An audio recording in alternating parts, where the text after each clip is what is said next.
Top quality और consistent performance के लिए सिर्फ सिल्वर पंप नाम याद रखना।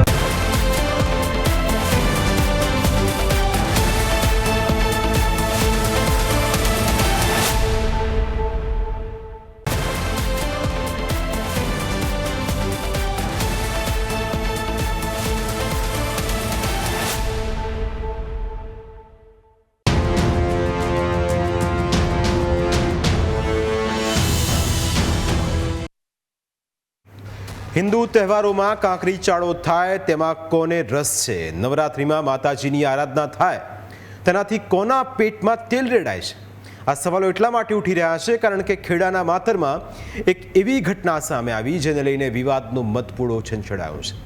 આ વિવાદની વાત કરીશું, પરંતુ તે પહેલાં એક વાસ્તવિકતા તમારે જાણવી ખૂબ જરૂરી છે। ફક્ત ગુજરાત જ નહીં, દેશભરમાં આવેલી મસ્જિદમાં દિવસમાં 5 વખત લાઉડ સ્પીકરથી નમાઝ પઢવામાં આવે છે, પરંતુ છેલ્લા ઘણા સમયથી ક્યાંય પણ આ બાબતે કોઈ હિન્દુએ વિરોધ નથી કર્યો। કદાચ આ સમયગાળા દરમિયાન તેમની ઊંઘ બગડી હશે, પણ બીજા ધર્મનું સન્માન રાખીને તેની સામે કોઈ દ્રોષ નથી ઠાલવ્યો। પરંતુ ખેડાના માતરમાં એક વિવાદિત બોર્ડ લગાવવામાં આવ્યું। માતર ગામની અંદર આવેલા હુસેની ચોકમાં લગાવાયેલા બોર્ડમાં લખવામાં આવ્યું કે દરગાહ, મદરેસા અને મસ્જિદની આસપાસ ગરબા ગાવા કે વગાડવાની સખત મનાઈ છે। આ ધમકી હતી કે પછી બીજું કંઈ, તે તો તપાસનો વિષય બન્યો છે। જો કે આ બોર્ડનો વિવાદ સામે આવતા જ માતર પોલીસ ઘટના સ્થળે પહોંચી અને બોર્ડ પર કાળો કલર મારી લખાણ દૂર કર્યું।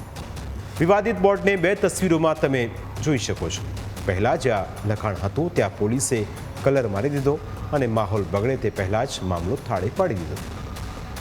જો કે આ સમગ્ર મામલે બજરંગ દળે માતર પોલીસ સ્ટેશનમાં અરજી આપતા ગુનો નોંધવામાં આવ્યો છે અને પોલીસે આગળની તપાસ હાથ ધરી છે।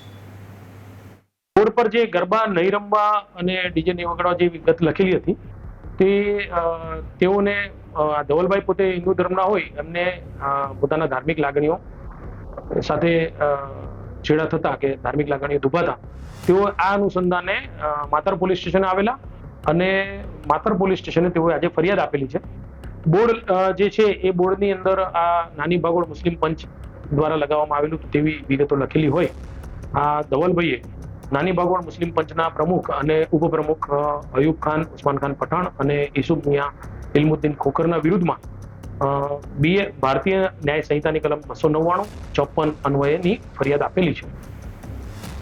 તો બીજી તરફ બોર્ડ પર વિવાદિત લખાણ ક્યારે લખવામાં આવ્યું હતું તેને લઈને પણ સવાલ ઉઠી રહ્યા છે, જેને લઈ ન્યૂઝ કેપિટલની ટીમ માતર ગામમાં પહોંચી અને હકીકત જાણવાનો પ્રયત્ન કર્યો।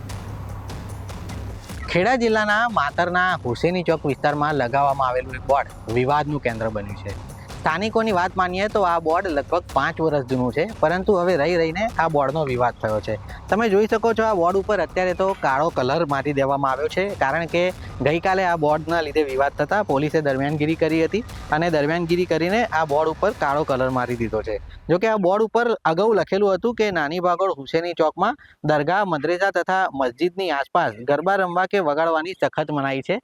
જે પોસ્ટ કેટલાક લોકોએ વાયરલ કરી હતી અને પોસ્ટ વિવાદનું કેન્દ્ર બની હતી। કોઈ સંગઠનો દ્વારા માતર પોલીસ સ્ટેશનમાં આ અંગે ફરિયાદ આપતા પોલીસે હવે ફરિયાદ પણ નોંધી છે અને કાયદેસર કાર્યવાહી પણ હાથ ધરી છે। પરંતુ અહીંયા સવાલ એ થાય છે કે આટલું જૂનું બોર્ડ હોય અને હવે રહીને વિવાદ ઊભું થવાનું કારણ શું?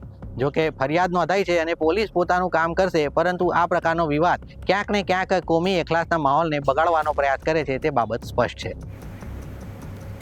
હવે આખા વિવાદમાં પોલીસ તપાસ ચલાવી રહી છે। પોલીસ તપાસમાં સામે આવશે કે આ લખાણ કોના દ્વારા લખવામાં આવ્યું હતું અને કયા ઉદ્દેશ સાથે લખવામાં આવ્યું, પરંતુ છેલ્લા કેટલાક સમયથી હિન્દુ આસ્થાને ઠેસ પહોંચાડવાના પ્રયાસો થઈ રહ્યા છે, તે ખૂબ જ નિંદનીય છે।